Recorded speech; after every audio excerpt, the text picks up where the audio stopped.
how you build back, we can look and see how is that more sustainable, how is that more in line with the earth and the reality of fire and the lessons that we are all being schooled. I totally agree with you on that.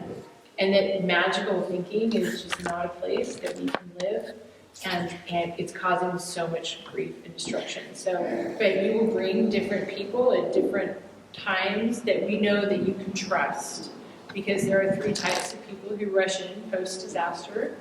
Those who want to sell you something, which we do not. Those who want to defraud you, which we will never. And those who want to help, which we will. But we will not force our help on you. If you're like, you're going to be ready at certain times for certain things, and then we're going to say, oh, I hear that you're ready. I specifically wanted some of the people who are sitting here today, because I know that there's a few things that we know. We know that all disasters are different. The wildfire, it's very true. They're very new at the state and federal level. So I worked with Kendall since the fires started 4 years ago. Our 4th anniversary is October 8th coming up. Kendall, like all of us, had a huge learning curve in how do you even begin to do this. And what we didn't have was a group like ours that would come in that we could trust. Instead, we had this huge rush of people and ideas and people with hero complexes. We don't hire heroes and we don't hire saviors. And that's not allowed in our organization, period. But people rush in and they're like, and I'm going to fix it. And here is the cost of rebuilding. I'm going to bring it way down. And it took months for all of us to sort through the bullshit, for lack of a better term. And sometimes those people inadvertently cause a lot of pain. And we are not going to do that. So I chose Kendall because I knew that one of the things I love about legal aid is that they were instrumental in helping everyone. Everyone was a constituent for them. They reviewed people's contracts because contractor fraud is rampant, unfortunately. And people are traumatized. And so in that first year in particular, we want to caution you about making decisions. We brought some materials, which I'm going to show you. One is from United Policyholders. United Policyholders couldn't be here today, but they were at your lab. And they are not funded by insurance companies. And they have that's who we feel very confident that they will be of use to you. And they also have something called Survivor to Survivor forums. So we do community to community forums. They do more individual assistance. We don't do individual assistance. We help leaders lead their own recovery. So it's just to differentiate between those models. Once a month, we have a Zoom call, and people from fire-affected communities, they say, here's what we want to talk about. And then we set it up. Pamela just did one on Friday about toilets. So we are the unsexiest nonprofit you'll ever know, for the record. But what we do is whatever it is that you need, that's what directs our programming. We also brought you information from Fannie Mae. And you may be like, well, that's so weird, Jen, Fannie Mae. Oh, so I chose Kendall because she has superpowers in this area and a lot of experience. And one of our goals is to not let all this experience and knowledge, be for naught. And I believe that she will be very busy, as we are, for the next 10 to 20 years, unfortunately. I think that's what we're looking at, minimum.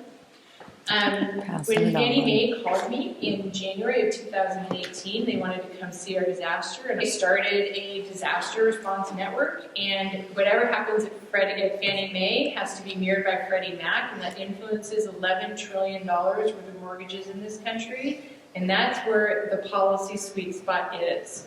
We are their primary, with Charles Brooks, source of learning information about wildfire. And so one of the things that they do that's not industry standard is you don't have to pay your mortgage for a year.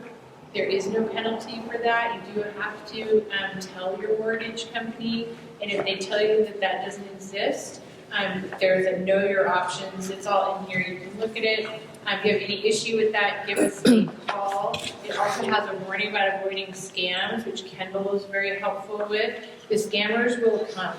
They're like They're already here.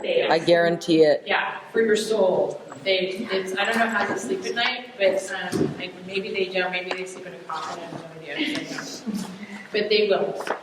So taking a minute and making sure that you acknowledge that things take a long haul is a slog. It is difficult.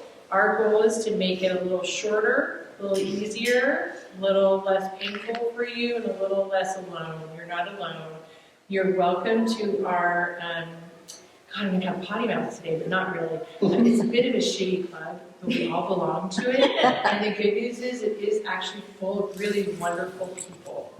It really is. Like the most amazing people. Otherwise, I couldn't do this for 4 years. There's no way. We also brought you information about our organization, and Pam's card is in here. So you can just take a look at that and see who's here with you today. We wanted to make sure that we also had photos.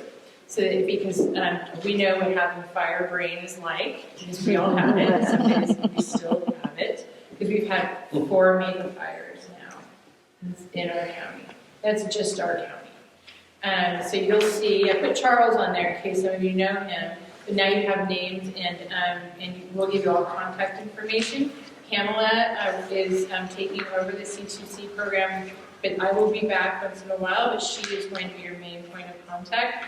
And then just really what we do, we just rebranded into After the Fire in response especially to the 2020 fire season and the wildfires. So that's a very long intro, but I wanted to, we have a podcast called How to Disaster. It's not going viral or anything, so we're trying to also break that down into smaller bits so that you're ready. We also do it in a blog form in case you just want to read it. It has very specific information like debris removal, how to rebuild. Brad's been on it for a block captain. So anyway, and so then with Pam and Brad, I asked them to come. Mark, I asked him to come through Charles because I wanted you to have a local person who understands a lot about engineering and those things. You may not be ready for that, but at least you've met him.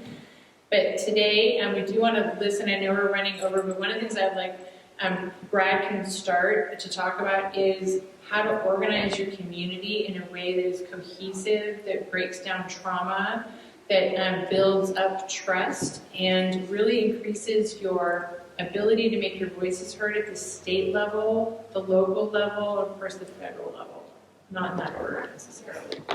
Really, it's really important you have a huge voice because of people like our organization, Brad's organization, Pam and her former organization, United Policyholders, and Kendall. The laws have changed dramatically for fire victims in the past, or survivors in the past 4 years. A lot of things that are available to you were not available to our fire survivors at all. And your insurance companies probably don't know that. So when you talk to your adjuster, they're not going to try and learn the law to tell you you get more than you did a few years ago. So learning what those laws are is super, super important. Super important. Today, again, we're sort of introduced you to a couple of things today. We believe it's very important that we offer you adaptable systems, not prescriptive. We don't know your recovery. We know what grief is like, but not yours specifically. You can take any of our systems and adapt them.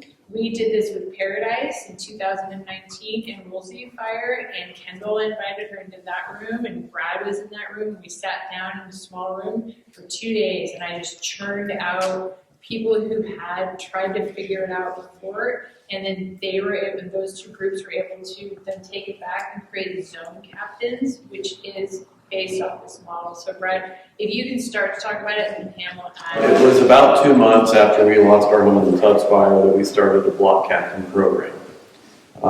Within that 2 months, my family too, we moved 5 times. Finally found long-term housing, the 3rd month actually.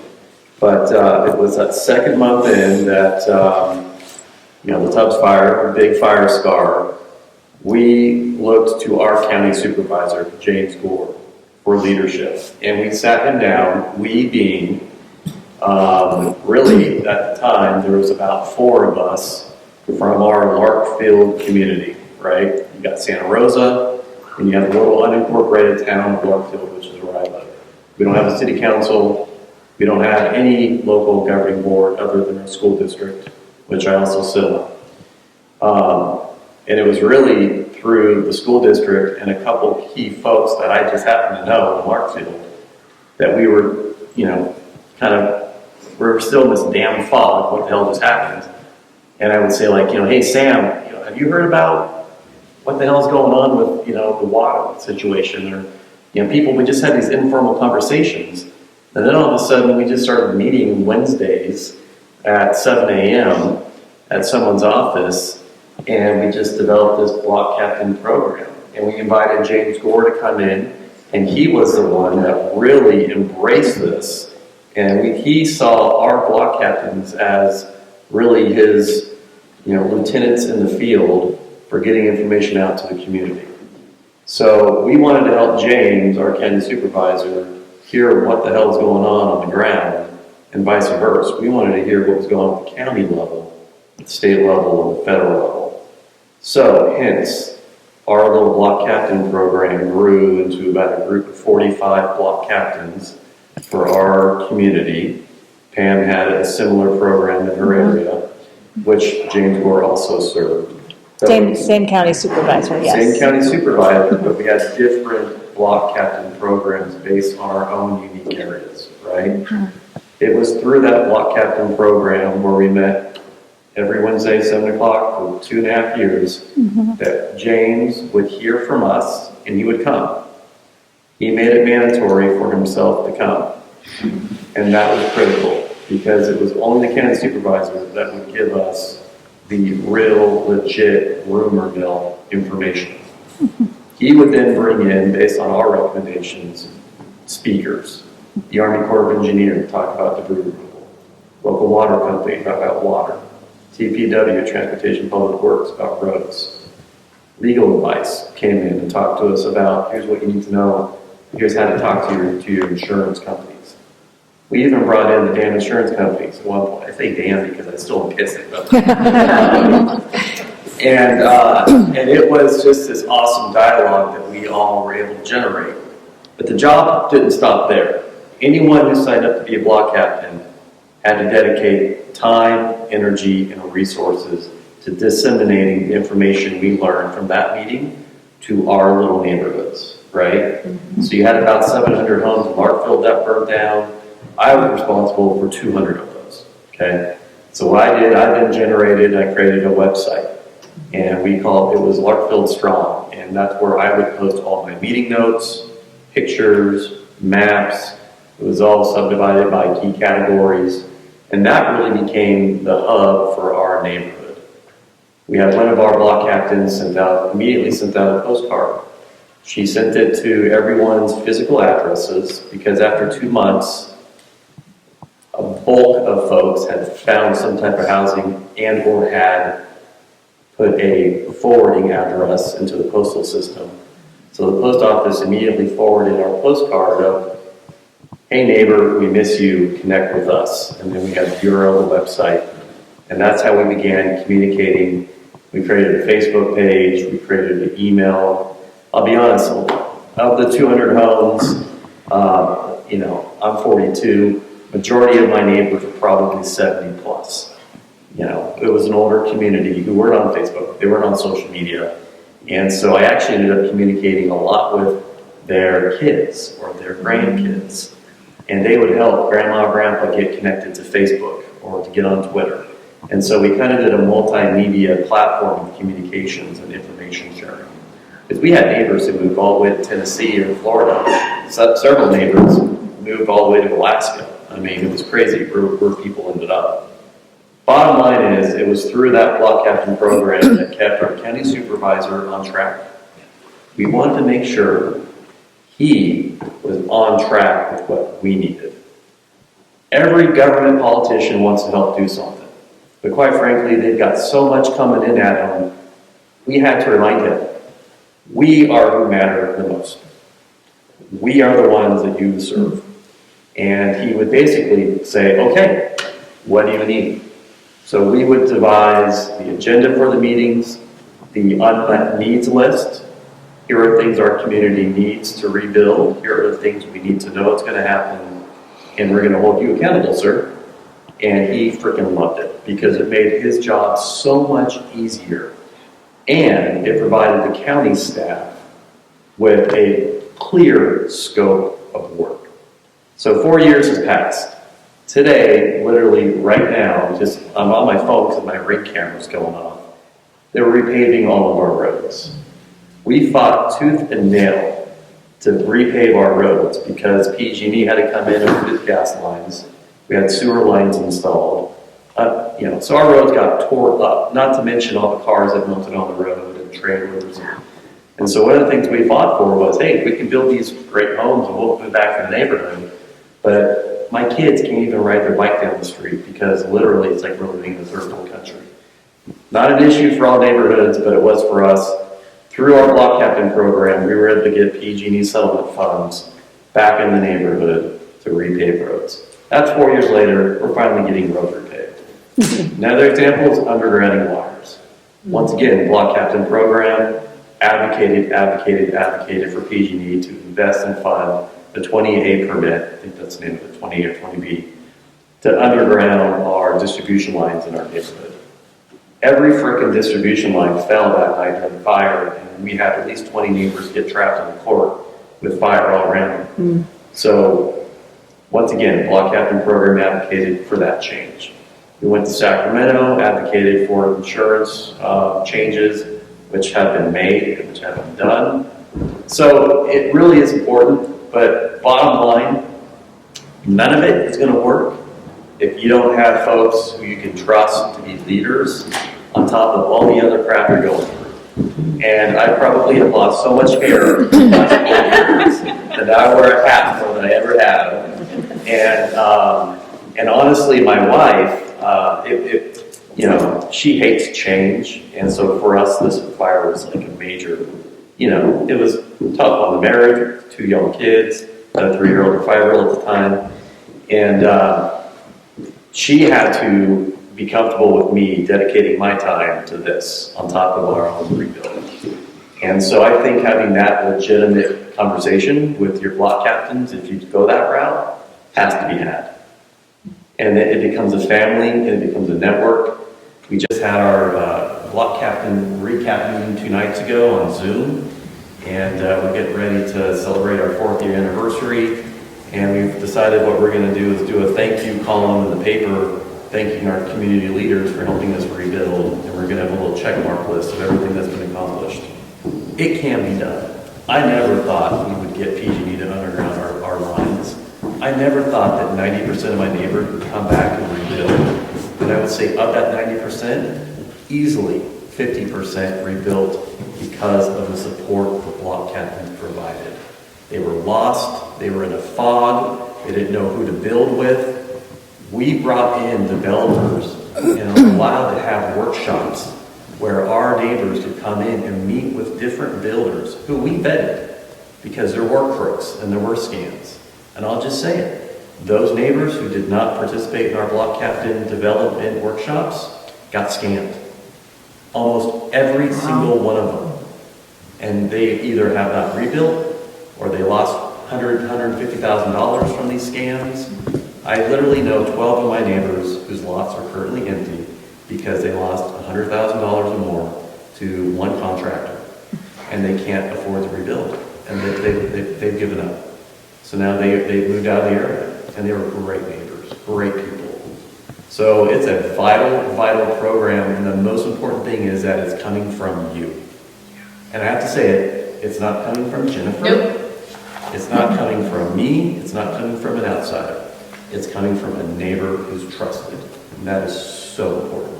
So how did you guys address the folks that were not sure? Because one of the things that this town is really going to face is that it was an old, beautiful mountain town, right? So multi-generations, grandfathers built a house, granddaughters moved in. There's lots of folks didn't have mortgages. I myself just got my rebuild estimate, $1.3 million, for an 1,800 square foot house, 3-bedroom, 2-bath, 2-story, with a 2-car garage, not made out of gold. And we were insured for $400,000. Right. Yeah, Who was your insurance company? great. So we able to go the 25% over, great. You So know, can I offer one advice? For those who are underinsured like we were, my first building bid was for 1.1 million for a 1,400 square foot house, 3-bed, 2-bath, okay? And we were insured for $400,000. I got a building bid quote from a local contractor with that.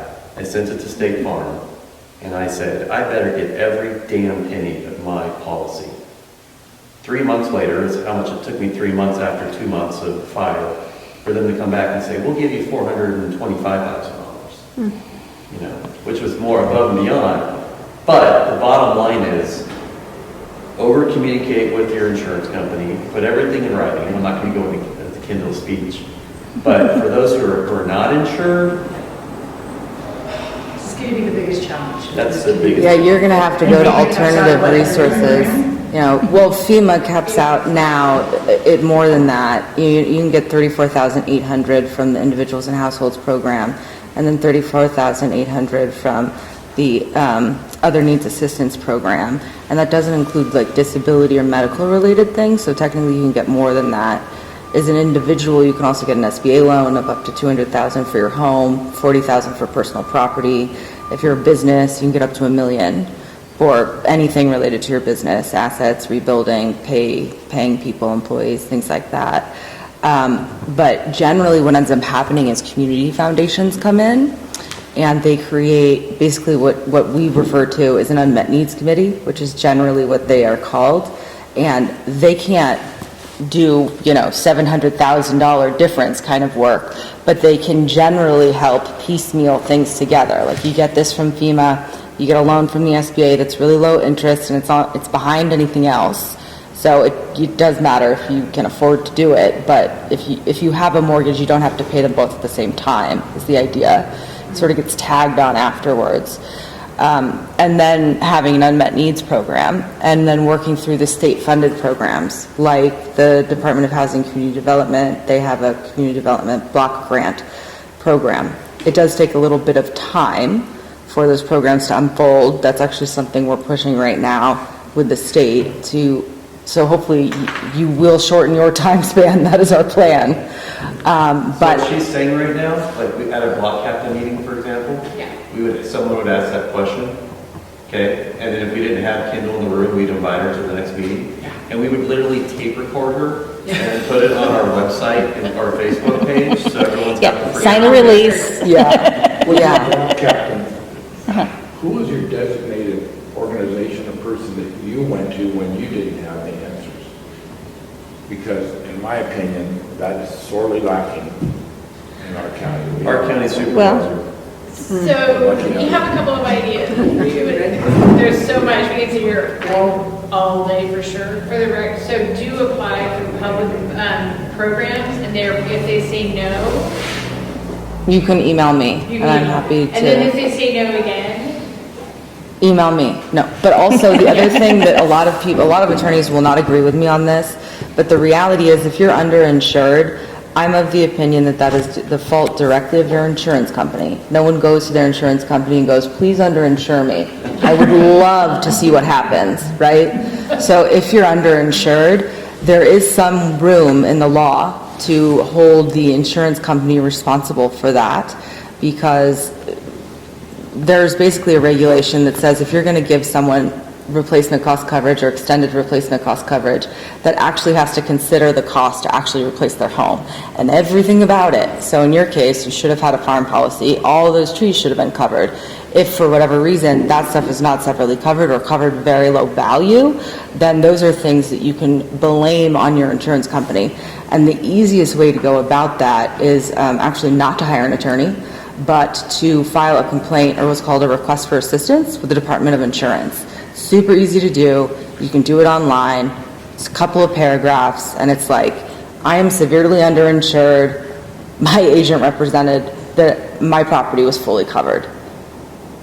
I'll just second that, and I'll just say, don't hire an attorney at all. I'm free, you guys can talk to me, so but you don't want to No, give your seriously. money to somebody that, when you need it all. To get your content money, some of these attorneys charge you 10% of your content. Yeah, Or I would say, 30%. I just walked in Greenville today for the first time, and I saw a lot of signs of attorneys.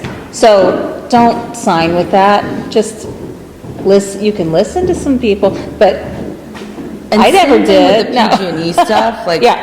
that's gonna take time for starters, and be careful who you go with. There are definitely attorneys that have the best of intentions, but you're not gonna get a lot of information from. I mean, they'll have 1,000 clients in multiple different counties and And Aaron maybe. Brockovich will show up for sure. Yeah, there you go, there you go. And they do eventually get payments, but they don't see your problem. You know, Right. they don't see people as individuals. They see it as like, okay, this is what we think the average cost of a house is in Greenville, so everyone should be loving us if we get them all 250 grand. And you're sitting over there saying, excuse me? That's not gonna do anything for me, right? So going with someone, if you choose to go the PG&E route, which I would say go, I don't see why not. You just wanna make sure that you're with an attorney that you trust. I would always talk to at least 3, you know? So I have to say, so being a community person, I'm grateful that my community already knew who I was before they knew.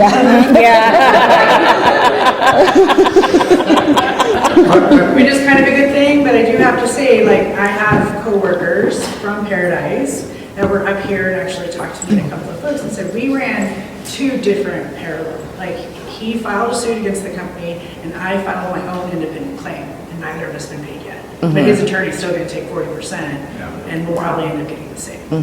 So The there are courts will options limit that outside of percentage. options. The courts are not gonna let attorneys take 40%. Some attorneys even came to Sonoma and they were like, we're taking 80%, and people straight up signed this. Yeah. And I'm like, you read your contract? I heard a neighbor who said it was Yeah. 60%. I was like, that's not reasonable. Just yesterday I heard that. And in Like, bankruptcy Which court. is from trauma. It's not like anyone's Yeah. trying to give money. No, It's but- trauma. And also waiting for PG&E to make you whole is another thing we see that more often in Paradise, that sort of dynamic where people are like have pulled a trailer on and they're waiting and now they're giving them on their 3rd anniversary. And And it's like 6% of the money's going to release from the trust or something. So, Yeah. so this kind of communication that you have with neighbors is so important because you can also leverage it. So I want to know who else has State Farm insurance. What did they offer you? Who is your adjuster? How many times have they changed your adjuster? That is key.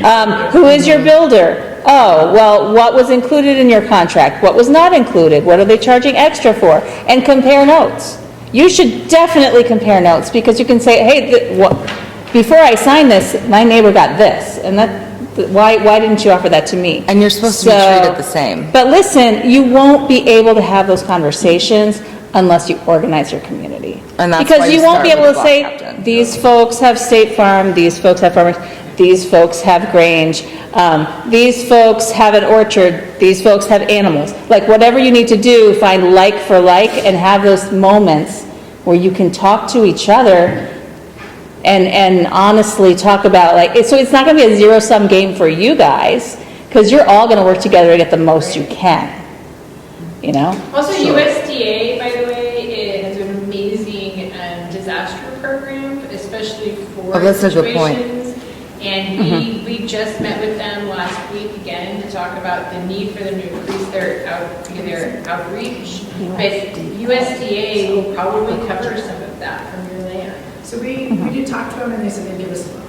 So I'm not interested in increasing that. They might not know yet. It might be that those programs aren't up and running quite That could be yet. it. Yeah. I'm giving local, like, Orville referred me to Chico. Yeah. Chico referred me to Fresno. Yeah. I think that's another moment is like you hear one answer, don't forget to try We sell again. water to cities. We sell water to cities, but not to customers, right? Right. So we weren't really in the emergency response role, but just because I knew what I knew, Right. we were the first ones to actually convene a frickin' meeting of all the county departments to focus on neighborhoods. And that was only because of the block captain. And what we did is I threw my colleagues under the bus, but I didn't care because we needed frickin' response. And what I said was, hey, block captains from District 4 are meeting in 2 weeks. They want to report on utility upgrades. What are you going to say? And they, wait a minute, what are we going to say? Were we invited? And it's like, yeah, you're on the agenda. And then that put our department heads on the agenda, on notice, and then that backtrack them. You give them 2 weeks notice, then they have 2 weeks to get their staff organized to come up with a scope of work or a plan for whatever topic you want them to address. We had to push them. Yeah. Because they were all running in circles. And invite the press. It's important to do that. DROC meetings every Wednesday, so, which is great, because I'm on the call as well as being the utility. And so, however, before I was on the call, I knew nothing that was happening in this community, because there are so many different vertical silos. Yes. And the communication is rough. It does not get pushed down. We do not have a local leadership voice at a local government level. We have many community leaders, but that actually knows from the DROC level what is happening. DROC. Disaster response, the Wednesday afternoon meeting they have with all the department heads, and they actually report out everything they accomplished in a week, and not, it's a report out meeting. It's not a problem solving meeting. And it's the only way I know of anything that's happening in our community, but anybody else would know, right? Because they're not part of the infrastructure. Right. So I would love, if it's possible, even make that a public forum. Yeah. So that anyone can go in and listen only mode and understand what is their local government doing to respond to disaster. Because it's really impressive, some of the stuff they're doing, and then they're really ignorant about other things. Got it. Where they can do so much better with a little bit of like feedback from Trina, as an example. Right. You can do so much more. And you can push that into a public space too, so it can happen in the county supervisors meetings. I wanted to, so we have the North Valley Community Fund, but they also created the Campfire Collaborative, and that's where there's a lot of money flows into that, and that's all for case management. So that's going to people that have gaps. There's funding for dozens of people that are rebuilding through Campfire Collaborative. We already see, because I'm on the finance committee for that funders are going, hey, time out, we may not be able to give you any more because we're moving to the next one. And you're one of the next ones. So there's already people looking at it. I go to a lot of meetings last few years to deal with housing, because here's the reality. We're 3 years after the campfire. We have not rebuilt 10% of our homes. And that's common, actually. It's way different. Well, Yeah. we have to acknowledge really blatantly that part of the reason why we do this work is we're very aware that Sonoma and Napa counties are extremely privileged areas that have very high land values. Like, it's ridiculous. Right above us is Lake County, the poorest county in the state. We have served both the entire time. You can buy an acre of land in Lake County for $500. That is not true in Sonoma or Napa County, and it's a mere county line. That's what it is. So it's also, you're very rural. So one of the reasons why I'd love for you to look at zone captains, which was born out of block captains. They came, they met with block captains, and then on the way home to Paradise, they sketched out what that would look like. They used their CAL FIRE evacuation maps. So they didn't even reinvent that. And I have a podcast on that with Jenna Murray. Jenna Murray's been here a couple of times. She's happy to come back. She just couldn't come today. And they had one person who dealt with two people actually. One moved to Tennessee, who did the zone captain. So they took the exact same concept and they adapted it to what would work for them. So they separated out by zones. And because that's already predetermined, then they're able to be like, okay, A6, whatever, who from A6 will take the responsibility to put all the information out to the community and to attend meetings once a week for, just start with a year. Right. Everybody can do it. Right. You got to just give people, it's going to take longer, but if you say, can you meet once a week for the next 4 to 5 years? And no one Never says mind. but if you say for this year, or your Hideaway farmhouse is on a Hideaway road, I do stalk you in that way on Instagram. And so if you just took, you can break it into the smaller pieces that you want, the bigger pieces. You can be responsible for 40 people. You don't, Right. it doesn't have to be. Or 10. Or 10. Yeah. And what you're saying, and there has to be so much grace where you're saying, I know you don't have the capacity, I'm not judging you on that. Like, you're doing the best you can after a magnificently awful disaster. So I'm going to take this piece and I'm going to push it back up to the public sector. In the public sector, you're developing a chain of trust in between. Now, to be clear, like when we proposed this in Santa Cruz, the supervisors were all, the people loved it, but the supervisor was like, you're going to organize anger against me? Like, you're going to, what? Like, that sounds awful to me. And we were like, no, it's going to like reduce the anxiety and the anger, except for that one community. Because they have 4 different communities that were affected by CZU. We also have a platform if you want it. We will pay for it for a minimum of a year, not 3 years, is really what you need. We're just launching it now called Social Pinpoint. It's often used by the public sector because it doesn't allow for arguing, like Facebook and Nextdoor, which is the toxic pit of hell. But you need a local administrator. That is our absolute requirement. We can do things like help populate the mapping. It does a couple of things. It allows for you to track who's rebuilding where in your zone captains. It allows for communication. And if they're not rebuilding, say on this one road or this one area, what's the sticking point? And people can put comments up, and then you can share those in a report out every month. You then hand to your public sector. Because this is what I'm going to tell you from our own experience. The public sector post-disaster for us, they also underwent the disaster. Right. So they were massively traumatized. Many lost their homes, Brad included. And they were expected to know everything. And for some people, they were, like James Gore was more comfortable saying, oh, I don't know. And that was sort of his superpower because then he could learn. Other supervisors, the one that I worked for, they just became like very defensive and closed off and dismissive. And it was like, I can't take any more trauma, and I'm just going to try to manage you instead of listening to you and partnering with you, and I'm not going to admit that I don't know. And they need time sometimes to come around, but the nice thing about the zone and block captains is that it can be a way that it gives them a clear direction for all the stuff they don't know.